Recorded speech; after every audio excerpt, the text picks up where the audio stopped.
Kebebasan, apakah itu? Katanya setiap manusia itu diberi kebebasan untuk memilih apapun yang ia inginkan. Namun nyatanya semua itu omong kosong. Beberapa orang tidak seberuntung itu, termasuk kisah beberapa remaja SMA ini. Mereka seolah terbelenggu rantai jeruji tak terlihat, terbelenggu oleh harapan, peraturan, juga stigma masyarakat.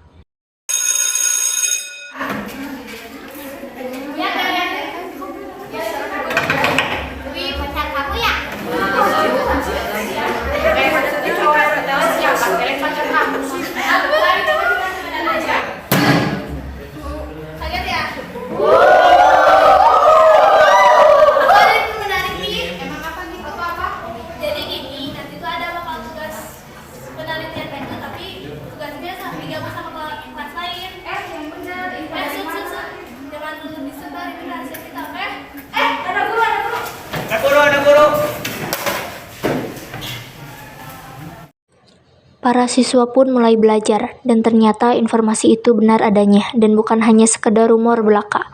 Mereka mulai bingung memilih anggota kelompok yang bisa diajak kerjasama, bukan hanya sekedar numpang nama. Cukup sulit memilihnya karena baru pertama kalinya mereka akan sekelompok dengan kelas lain, yang dimana para siswanya tidak terlalu mereka kenal.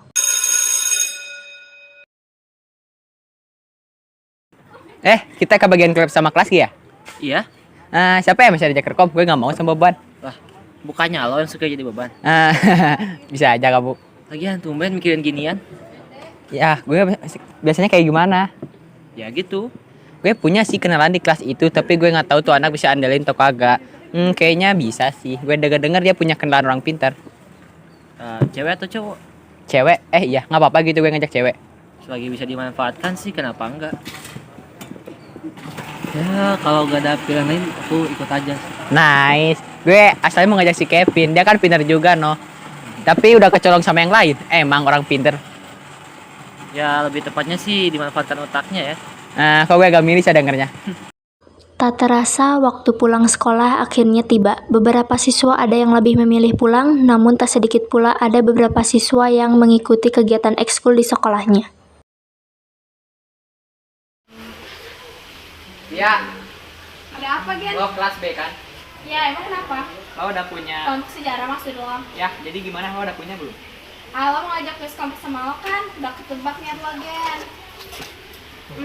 Gue belum punya kelompok sih. Tapi boleh lah kelompok sama lo. Circle pada pintar-pintar juga. Ya, dan teman lo juga pintar. Kita emang gak bisa sama-sama gak bisa diandalkan ya soal yang begini. Cuma bisa ngandelin teman soal kayak beginian. Ya, begitulah kebanyakan orang melihat kepintaran itu dilihat dari bidang akademis saja. Namun menurut orang lama itu hal yang sangat sulit. Lo ada benarnya juga. BTW lo mau ekskul? Iya, gue mau sekolah sih ngajak ngobrol terus. Yaudah, gue duluan ya. Bye. Keesokan harinya, Olivia memberitahukan kepada temannya mengenai Genta yang mengajaknya untuk sekelompok, dan temannya pun setuju dengan ajakan tersebut. Setelah bel istirahat berbunyi, mereka berlima bertemu di kantin untuk membahas tugas sejarahnya. Kamu yakin mereka bisa diandelin dan gak bakal jadi beban? Ya elah Len, gak mungkin lo gue sekelompok sama beban. Iya, sih udah terlalu juga. Betul gak kepo sama nama mereka? Udah terlalu sih, nanti juga ketemu. Jadi gue kasih tau ya, yang makan sekelompok sama kita itu astagfirullah ya.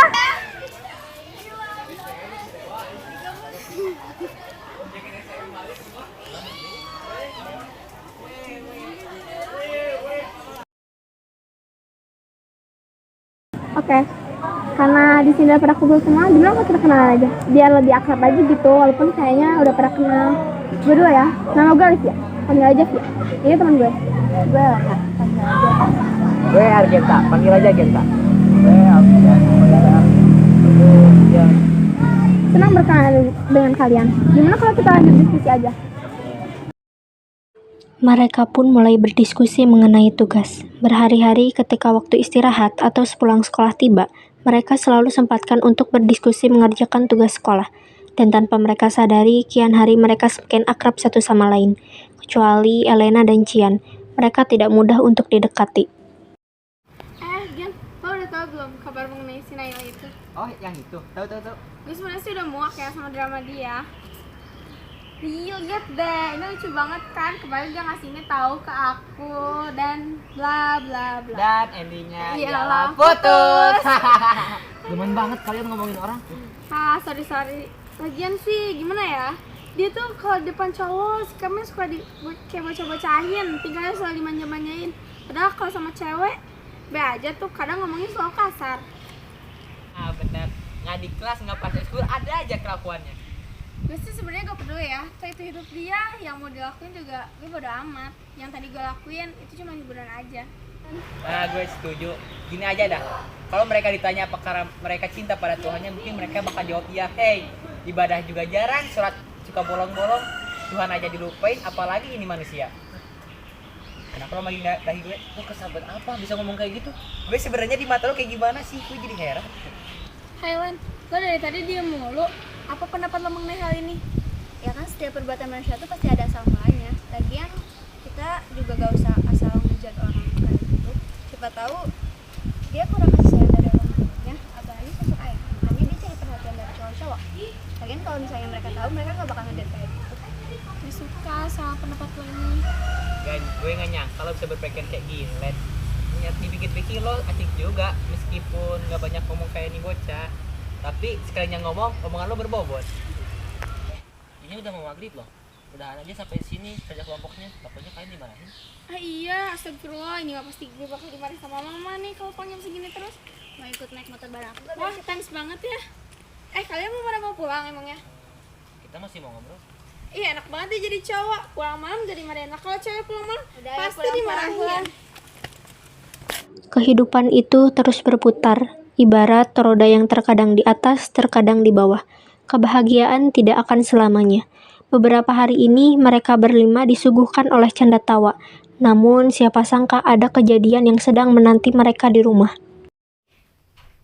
Assalamualaikum. Siang. Apa-apaan ini? Kamu cuma berdua kedua di lomba ini? Ya maaf mah. Mulai sekarang gak ada lagi kata main. Ini pasti gagal teman-teman kamu itu kan. Kamu jadi malas belajar kayak gini. Emang ya dari dulu tuh perasaan kamu tuh gak pernah salah. Mereka tuh gak baik buat kamu. Emang apa salahnya sih mah jadi juara 2? Kenapa mau selalu ingin aku jadi nomor 1? Mama kayak gini tuh karena mau pengen yang terbaik buat kamu. Yang terbaik? Apa yang terbaik mah kalau terus disuruh belajar? Yang ada aku stres. Berani kamu ngomong kayak gini ke mama. Mama itu pengen kamu masuk universitas yang bagus. Sekali ini masuk jurusan kedokteran susah. Tapi aku gak mau jadi dokter mah. Aku gak mau berhubungan dengan darah dan bawa obat-obatan itu. Pokoknya mama gak mau tahu. Kamu harus masuk jurusan kedokteran. Emangnya sebagus apa sih jurusan kelautan yang kamu mau itu? Sekali ini aja mah. Aku mau tentuin pilihan aku sendiri. Selama ini aku selalu nurutin kemauan mama. Tapi kenapa mama gak mau nurutin kemauan aku? Diam kamu. Ini pasti gagal temen-temen kamu itu kan. Kamu jadi mata mama kayak gini. Kenapa mama jadi nyalahin mereka? Mereka gak ada sama Tuhan sama ini. Aku hanya capek mah. Selama ini aku gak berani bilang keinginanku. Tapi kali ini demi masa depan aku mau tentuin pilihan aku sendiri. Pokoknya mama gak mau tahu. Kamu harus masuk jurusan kedokteran. Awas aja kalau nilai ujian kamu turun. Di sisi lain, Argenta juga mengalami permasalahan di rumahnya. Keadaan ekonomi yang semakin memburuk, belum lagi pertengkaran kedua orang tuanya membuat Argenta selalu tidak betah berada di rumahnya dan memilih untuk selalu pulang larut malam. Dia juga berusaha untuk kerja paruh waktu untuk membantu ekonomi keluarganya. Assalamualaikum. Baru pulang kamu? Bukannya bantuin bapak cari duit malah kalian mulu. Sudahlah kak, dia masih sekolah, harusnya kamu yang cari uang kerja. Saya udah capek abis pulang kerja bukannya bantuin apa kayak ini, sukuin apa kayak ini malah disuruh kerja lagi. Dasar istri gak becus. Apa kamu bilang ah? Selama ini kamu gak pernah nonton berita. Sekarang harga barang selalu naik, dikira gampang ngatur keuangan dengan gaji yang sedikit. Diam lo berani bentak gua ha? Emang kenapa, itu kan fakta. Diam! Bisa gak sih kalian gak ribut mulu, Pak, Bu? Genta capek! Berani kamu bentak saya ha? Harusnya kamu bantuin orang tua bukannya keluar mulu. Dasar anak tahu diri. Nyesel bapak nyukain kamu di SMA, mentang-mentang deket. Harusnya kamu masuk SMK aja. Tapi Genta pengen kuliah, Pak, makanya masuk SMA. Kuliah? Duit dari mana? Buat cari ada aja susah. Tapi, Pak... Sudahlah Gen, ikuti apa yang bapakmu mau biar urusannya cepat selesai. Tapi, Bu, Genta pengen kuliah, makanya masuk SMA. Sekarang tuh cari kerja di SMA-SMK tuh susah. Minimal S1, Bu. Emangnya dengan kuliah bakal dapat kerjaan bagus apa? Emang masuk SMK bisa menjamin pekerjaan, Pak? Sudah cukup, Gen, ibu hargai niat kamu untuk kuliah biar dapat pekerjaan yang bagus. Tapi ibu sama bapak nggak bisa ngebiayain kamu. Tenang kok Bu, kita bisa kuliah sambil kerja kok, tenang aja. Hai, jika seluruh gajimu hanya untuk kuliah, bayarannya nasib keluarga ini. Akan saya usahakan. Emangnya bisa? Udahlah, kamu nggak usah kuliah, mending kerja aja. Percuma ngomong sama bapak nggak berguna. Keesokan harinya, mereka berencana pergi ke rumah Cian untuk melanjutkan tugas sejarahnya. Awal mulanya, Ibu Cian tidak mengizinkannya. Namun karena dibujuk oleh Cian dan dirinya juga akan pergi keluar kota, akhirnya Ibu Cian mengizinkan untuk berkumpul di rumahnya. Waalaikumsalam. Silakan masuk.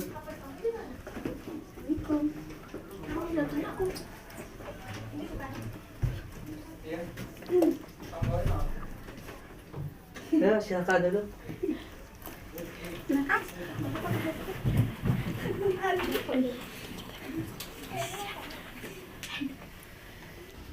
Sian, mau pergi dulu ya, jaga diri kamu baik-baik. Baik, Ma. Tante, assalamualaikum. Ellen, ini kamu? Iya kan, Kak. Ya ampun, tante tuh dulu masih inget banget deh. Kamu kemana-mana sama siapa selalu berdua. Udah lama, jangan dibahas lagi. Itu kan dulu. Tante boleh kayak minta tolong sama kamu? Minta tolong apa ya, Tante? Tolong bujuk Sian ya buat masuk ke dokteran. Susah banget dia dibujuk sama tante. Mah, cukup. Aku tuh gak mau masuk ke dokteran. Dan please, jangan bahas itu di sini. Sian, mama tuh pengen kamu masuk ke dokteran. Segala upaya udah mama lakuin. Terus ini balasan kamu ke mama.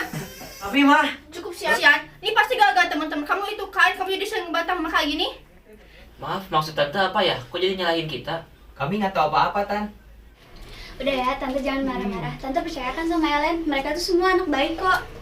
Yaudah deh, karena kamu yang ngomong gitu, tante percaya deh. Kalau enggak, udah tante usir mereka dari sini. Ya udah, kalau buat masalah yang Sian nanti Ellen coba wujud ya. Tapi untuk hasil akhir itu ada di Sian. Yaudah deh, tante buru-buru ya. Harus buru-buru pagi. Assalamualaikum. Waalaikumsalam, hati-hati Tante. Woi Cian, apa-apaan ini? Kami diundang ke sini untuk diperlakukan seperti ini, Kak? Gen, udah nggak usah kebawa emosi. Sian, apa? Mau ujuk aku? Gak usah ikut campur. Sian, kok bilang Ellen sih? Ah! Lo harusnya bersyukur, Cian. Apa katamu? Bersyukur? Jadi selama ini aku kurang bersyukur gitu? Kamu gak tahu rasanya disuruh ini dan itu. Lo itu punya segalanya, Cian. Harta, kekayaan, apalagi yang kurang. Lo kalau mau kuliah, tinggal kuliah. Lah gue nggak punya uang buat kuliah. Aku dari kecil sampai sekarang dituntut ini dan itu. Gak bebas nentuin hidup aku sendiri. Udah kayak boneka. Kamu pikir enak kan? Segitu doang, Cian. Gue nih yang sering dikatain beban oleh kedua orang tua. Hidup dalam ekonomi sulit. Apakah itu enak? Gen, Cian, udahlah, cukup. Hei Al, kalau mau cerita tentang masalahmu, cerita aja di sini sekalian. Bukannya lo yang selalu iri ya Al sama anak yang orang tuanya ada. Sedangkan lo anak yang dibuang. Keterlaluan kalian. Iya, gue akui gue selalu iri. Emang kenapa? Kalau gue anak alam kenapa? Itu bukan salah gue. Terus sekarang mau apa? Aduh nasib. Udah cukup kalian. Udah lo gak usah ikut campur. Au! Woi kalian, kok jadi datang Ellen sih? Ellen, kamu gak apa-apa? kalian tuh kayak anak kecil tau gak sih? Dengan cara kalian marah kayak gini tuh, apakah amarah kalian tuh jadi tersalurkan? Enggak kan? Kalau kayak gini, IQ kalian tuh jadi 0 tau gak sih? Aku ngerti apa yang kalian rasain, walaupun aku gak pernah ngalamin langsung. Tapi setiap manusia tuh pasti punya masalahnya masing-masing. Gak usah saling bandingin apalagi sampai iri sama kehidupan orang lain. Kita remaja yang sedang dimabuk masalah. Kalian nih, minta maaf lah. Gengsi mulu minta maaf aja. Kalau kayak gini terus, kita gak akan kelar-kelar kerja tugasnya. Aku minta maaf. Aku gak maksud gitu ke kalian. Maafin juga atas perlakuan mama aku. Kalau tahu akhirnya akan seperti ini, kita gak usah kumpul di sini aja. Gue juga. Gue seharusnya bisa ngendaliin emosi gue. Maaf, gue benar-benar minta maaf. Gue juga minta maaf, Gen. Sian. Ellen, gue juga minta maaf tadi gak sengaja dorong. Iya gak apa-apa. Nah gitu kan dari tadi susah amat. Kita semua emang payah ya. Kalau dipikir-pikir, kita tuh semua punya masalah yang sama.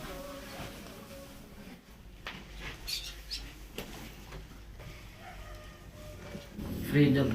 Kenapa itu nggak berlaku pada kita ya? Hidup ini lucu. Gua selalu jadi omongan orang-orang. Seakan-akan gua yang hina. Padahal gua anak haram itu bukan kesalahan gua kan? Tapi kenapa? Ini tuh buat gua nggak nyaman. Padahal kalau mereka belum siap waktu itu, ya mereka nggak usah ngelakuin lah. Gue benci sama orang tua gue. Oh nggak salah Al, yang salah itu lingkungan tempat tinggal lo. Kau benar, selama ini kukira hanya aku yang gak bebas menjalani hidup ini. Ternyata kita semua juga sama. Freedom. Apa yang kalian harapkan di situ? Kita hanya diikatkan oleh peraturan, ya kan Len? Itu tergantung kalian mengiranya seperti apa sih. Memangnya kalian pikir freedom tuh apa? Hidup tanpa adanya peraturan atau hidup tanpa adanya paksaan? Gue hanya ingin ortu gue nggak ngebebanin sama nggak maksa. Bagi gue itu cukup. Aku juga berpikir demikian. Aku tidak ingin melakukan hal yang tidak ingin kulakukan. I know, Mama ingin yang terbaik untukku. Kata orang, perkataan orang tua selalu ada benarnya. Dan ya, aku sangat patuh. Namun sekarang, aku tahu bahwa manusia hanya mementingkan kepentingannya sendiri.